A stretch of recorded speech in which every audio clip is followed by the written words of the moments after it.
Hello friends, मेरा नाम जगविंदर है। चलिए इस वीडियो में हम जानते हैं स्पैन्ड वॉल्यूम्स के बारे में। इस वीडियो में हम विंडोज सर्वर 2012 के ऊपर स्पैन्ड वॉल्यूम को कॉन्फ़िगर करना भी सीखेंगे।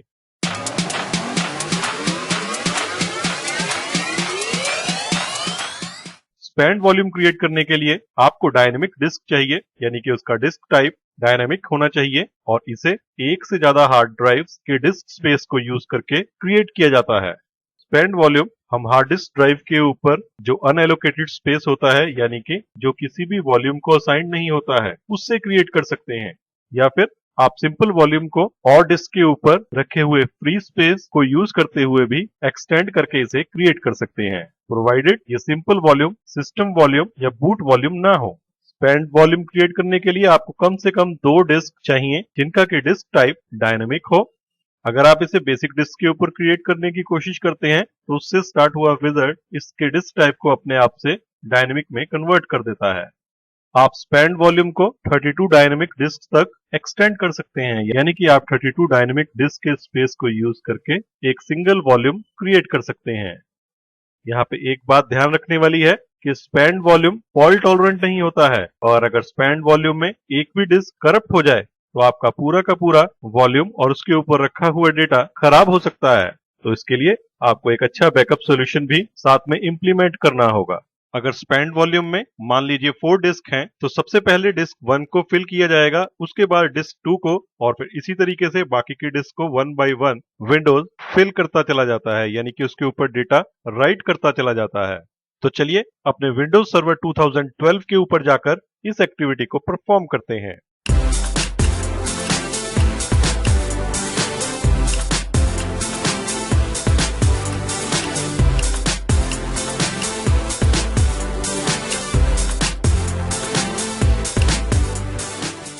देखिए मैं अपने विंडोज सर्वर 2012 के ऊपर आ गया। यहाँ पे डिस्क मैनेजमेंट यूटिलिटी को ओपन करने के लिए मैं यहाँ से सर्वर मैनेजर को ओपन करता हूँ, और उसके बाद यहाँ से टूल्स पे क्लिक करके कंप्यूटर मैनेजमेंट पे क्लिक करता हूँ।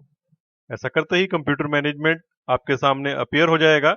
यहाँ पे स्टोरेज में देखिए डिस्क मैनेजमेंट है, इसे क्लिक करते हैं ताकि हमारा डिस्क मैनेजमेंट यूटिलिटी ओपन हो जाए, जिसकी हेल्प से आप इस सिस्टम के ऊपर इंस्टॉल्ड स्टोरेज डिवाइसेस या डिस्क को कॉन्फ़िगर कर सकें। मैंने इस कंप्यूटर के ऊपर 2 नई हार्ड डिस्क 60 जीबी की और 80 जीबी की ऐड की है, और इसे यूजेबल बनाने के लिए सबसे पहले माइक्रोसॉफ्ट विंडोज इन ड्राइव्स को इनिशियलाइज करता है। अभी देखिए ये ऑफलाइन है, सबसे पहले आप इन्हें ऑनलाइन कीजिए। इसे राइट क्लिक करके और कॉन्टेक्स्ट मेनू में से ऑनलाइन सिलेक्ट करके, और इसी तरीके से इसे भी राइट क्लिक कीजिए डिस्क 2 को और यहां से ऑनलाइन पे क्लिक कर दीजिए। आप डिस्क को सिलेक्ट कीजिए, इस पे राइट क्लिक कीजिए और कॉन्टेक्स्ट मेनू में से इनिशियलाइज डिस्क पे क्लिक कीजिए। तो देखिए मैंने इसे राइट क्लिक किया और यहाँ से इनिशियलाइज डिस्क पे क्लिक किया तो आपके सामने एक पॉपअप विंडो आया। डिस्क 2 भी इनिशियलाइज नहीं है, तो आप एक ही बार में दोनों डिस्क को भी इनिशियलाइज कर सकते हैं। यहाँ पे ऑप्शन आ रहा है पार्टीशन स्टाइल्स के बारे में, MBR और GPT। अगर आप इनके बारे में अधिक जानकारी चाहते हैं तो आप स्क्रीन पर दिए हुए लिंक को क्लिक करके इससे रिलेटेड वीडियोस को देख सकते हैं। डिस्क को इनिशियलाइज करने के लिए ओके बटन पे क्लिक करते हैं, और देखिए दोनों डिस्क इनिशियलाइज हो गई हैं। इस समय ये दोनों बेसिक डिस्क हैं। इन डिस्क के ऊपर सिंपल या स्पैन्ड वॉल्यूम क्रिएट करने के लिए हम डिस्क पे राइट क्लिक करते हैं, और देखिए कॉन्टेक्स्ट मेनू में बहुत सारी ऑप्शंस हैं, सिंपल, स्पैन, स्ट्राइप, मिरर्ड और रेड 5 वॉल्यूम। इन सब के बारे में हम बारी बारी से जानेंगे। आप डायरेक्टली स्पैन्ड वॉल्यूम भी क्रिएट कर सकते हैं, या फिर आप सिंपल वॉल्यूम क्रिएट करके उसे एक्सटेंड करके स्पैन्ड वॉल्यूम बना सकते हैं। तो चलिए पहले हम सिंपल वॉल्यूम क्रिएट करते हैं। सिंपल वॉल्यूम को क्लिक करते ही एक विजार्ड स्टार्ट हुआ। नेक्स्ट पे क्लिक कीजिए। मैक्सिमम स्पेस जो इस डिस्क का है अप्रोक्सीमेटली 60 जीबी आपको यहाँ दिखाई दे रहा है। अगर आप सारा स्पेस यूज नहीं करना चाहते, मान लीजिए अप्रोक्सीमेटली 40 जीबी के आसपास यूज करना चाहते हैं, तो आप यहाँ से इसे 40 जीबी टाइप कीजिए और नेक्स्ट पे क्लिक कीजिए। ड्राइव लेटर असाइन करने के लिए कहा जा रहा है। अगर आप कोई और ड्राइव लेटर असाइन करना चाहते हैं तो उसे भी यहाँ से सिलेक्ट कर सकते हैं, अदरवाइज नेक्स्ट पे क्लिक कीजिए। आप किस टाइप के फाइल सिस्टम से इसे फॉर्मेट करना चाहते हैं, यहाँ पे ऑप्शंस हैं। हम इसे NTFS से, जो कि डिफॉल्ट है, उसी से फॉर्मेट करते हैं। नेक्स्ट पे क्लिक करते हैं और फिनिश पे क्लिक करते हैं। तो देखिए एक अप्रोक्सीमेटली 40 जीबी का पार्टीशन आपको दिखाई दे रहा है यहाँ पे।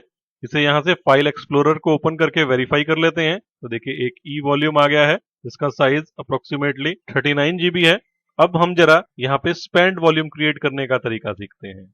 इसी वॉल्यूम को दूसरी डिस्क के ऊपर रखे हुए फ्री स्पेस के साथ जोड़ने के लिए या इस डिस्क को स्पैन करवाने के लिए हम इसे ई वॉल्यूम को राइट क्लिक करते हैं और यहां से एक्सटेंड वॉल्यूम पे क्लिक करते हैं। ऐसे करते ही एक विजार्ड स्टार्ट होता है। नेक्स्ट पे क्लिक करते हैं। अब देखिए यहाँ पे आपके सामने सिलेक्ट डिस्क में डिस्क 1 ऑलरेडी सिलेक्टेड है और उसका बचा हुआ डिस्क स्पेस 20 GB जो कि अनएलोकेटेड है, इसने अपने आप से यहाँ पे ऐड कर लिया है। अगर आप इस डिस्क 1 को यूज करना चाहते हैं तो इसको एज इट इज रहने दीजिए। अगर आप डिस्क 2 के अनएलोकेटेड स्पेस को यूज करना चाहते हैं जिससे कि ये जो वॉल्यूम है वो स्पेंड वॉल्यूम बन जाए, तो आप इसे यहाँ से डिस्क 2 को सिलेक्ट कीजिए, ऐड कीजिए और इस डिस्क 2 को यहाँ पे सिलेक्ट करने के बाद जितना स्पेस आप डिस्क 2 का यूज करना चाहते हैं उतना यहाँ से यूज कर सकते हैं। मान लीजिए मैं यहाँ पे भी अप्रोक्सीमेटली 40 GB को यूज करना चाहता हूँ और डिस्क 1 का जो बाकी का स्पेस है वो अगर आप नहीं यूज करना चाहते हैं तो उसे सिलेक्ट करके यहाँ से ऐसे रिमूव भी कर सकते हैं।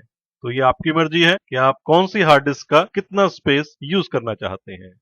अगर आप चाहें तो दोनों डिस्क का सारा डिस्क स्पेस यूज कर सकते हैं। मैं यहाँ पे आपको सिर्फ इसकी टेस्टिंग करवाने के लिए इस तरीके से ये प्रैक्टिकल करके दिखा रहा हूँ। डिस्क को सिलेक्ट करने के बाद और इसका स्पेस सिलेक्ट करने के बाद हम नेक्स्ट बटन पे क्लिक करेंगे। यहाँ पे आप एक बात का ध्यान दीजिए कि पहले भी हमने अप्रोक्सीमेट 40 GB का पार्टीशन बनाया था और ये भी 40 GB का है, तो दोनों को मिला के अप्रोक्सीमेटली 80 GB का स्पेंड वॉल्यूम बनेगा। नेक्स्ट पे क्लिक करते हैं और फिनिश पे क्लिक करते हैं। देखिए जब हमने एक सिंपल वॉल्यूम बनाया था तो इस तरह की कोई वार्निंग या इंफॉर्मेशन आपके पास नहीं आई थी। इसका कारण यह है कि जब हम स्पैंड वॉल्यूम बनाते हैं तो उस समय आपकी डिस्क को डायनेमिक डिस्क होना चाहिए या फिर विजार्ड अपने आप से उसे डायनेमिक डिस्क बना देता है। तो यहाँ पे देखिए इस विजार्ड ने अपने आप से एक मैसेज आपको दिया है कि इस तरह का वॉल्यूम क्रिएट करने के लिए आपकी डिस्क डायनेमिक डिस्क होनी चाहिए।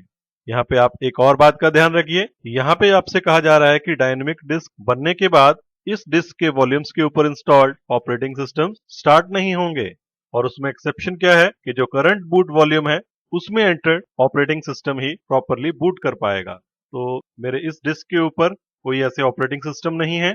अगर आप इसके बारे में श्योर ना हो तो आप यहाँ से नो पे क्लिक करें और बेसिक और डायनेमिक डिस्क के बारे में और अधिक जानकारी लेकर तभी इस प्रोसेस को परफॉर्म करें।